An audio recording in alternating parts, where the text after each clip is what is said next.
Welcome to entertainment world channel. இன்றைக்கு நாங்கள் பார்க்க போகிற வந்து லஸ்ட் vs லவ் பட ரிவ்யூ. இது வந்து ஒரு ரொமான்ஸ் த்ரில்லர் படம். இது வந்து டைரக்ட் பண்ண வந்து நாகதனுஷ். இது வந்து டியூரேஷன் வந்து 14 நிமிஷம். பட காஸ்டிங் பார்த்தோம்னா யாஷ், ராமு, வீரு, மணிபாபு, ஷானு மஜாரி, மேக்னா அப்படி நிறைய பேர் நடிச்சிருக்காங்க.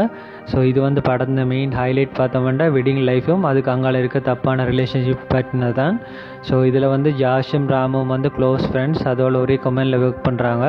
இப்போ ஜாஷுக்கு வந்து வெட்டிங் பண்ண விருப்பம் இருந்தபடியாக 2 பேரும் வந்து ஒரு ஃபார்மாலிட்டிக்கு ஒரு பொண்ணு பார்க்க ஒரு வீட்டை வருவாங்க.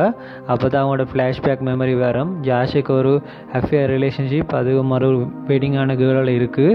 ஆனால் வந்து அவர்கிட்ட பேரண்ட்ஸ் வந்து ஃபோர்ஸ் பண்ணபடியே அவர் வெட்டிங்க்கு ஓகே பண்ணுவார். இதே நேரம் வந்து ராமு வந்து இந்த ரிலேஷன்ஷிப்பு வெட்டிங் பூரா அவாய்ட் பண்ண சொல்லுவார், ஏன்டா சரியில்லைன்னு சொல்லி. ஆனால் ஜாஷ் வந்து அதுக்கு ஒத்துக்கொள்ள மாட்டார். ஏன்டா அவருக்கு வந்து வெட்டிங்க்கு அப்புறம் அந்த ரிலேஷன்ஷிப் இருக்கல ஒரு கிக் இருக்குன்னு சொல்லி அதே கண்டினியூ பண்ணுவான்னு சொல்லுவார். ஸோ அதுக்கப்புறம் படக்காத கரண்ட் டைமுக்கு வரும். அதுக்கப்புறம் வந்து வெட்டிங் பேச்செல்லாம் போய் ஓகே ஆன அப்புறம் வந்து பொண்ணுகிட்ட வந்து ஜாஷ் வந்து நம்பர் கேட்டு கதைப்பார். கொஞ்ச நேரம் கழித்து வெட்டிங் ஆயிரும். என்ன தான் வெட்டிங் ஆனாலும் அவங்க 2 பேரும் க்ளோஸாக இருக்க மாட்டாங்க. அவரோட ஒய்ஃப் வந்து எப்போ பார்த்தாலும் க்ளோஸ் ஆகிற நேரம் வந்து இவர் வந்து அவாய்ட் பண்ணிட்டு வந்து அவர்கிட்ட அஃபேரை மீட் பண்ண போயிடுவார். அதுக்கப்புறம் வந்து ஒரு மழை நாளில் வந்து ஒய்ஃப் வந்து ஒரு அவுட்டிங் போக கேட்குற நேரம் அதையும் அவாய்ட் பண்ணிவிட்டு தன்னோட வளமை மாதிரி அவர்கிட்ட அஃபேரை மீட் பண்ண போவார். அங்கே போன நேரம் வந்து வேலைக்கு போயிருந்த அவரோட ஹஸ்பண்ட் வந்து திடீர்னு வந்துடுவாங்க.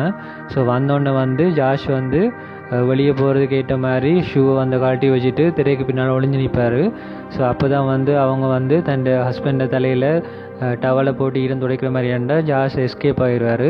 ஸோ அதுக்கப்புறம் வந்து ஜாஷ் தண்டு வீட்டை வந்தோடனே அவங்கள்ட்ட ஒய்ஃப் வந்து அதே மாதிரி டவலை கொண்டு வந்து தலையை வச்சு துடைக்க கொண்டுறது தான் அவங்களோட வீட்டிலேருந்து இன்னொரு ஆள் வெளியே போவார். இதை பார்த்தோன்னே ஜாஷ் ஷொக் ஆகிடுவார்.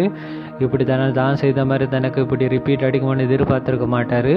ஸோ அவருக்கு அன்றைக்கு நைட் தூக்கம் வராது. ஸோ அவர் ராமு வீட்டை போய் எல்லாத்தையும் எக்ஸ்பிளைன் பண்ணார். ராமு பேசுவார், நான் சொல்ல கேட்கல பார்த்தியா, இப்போ இவ்வளவு தூரம் worry பண்ணுற, நீ முதல் சரியாக இருந்தால் தானே அவளை திருத்தலாம்.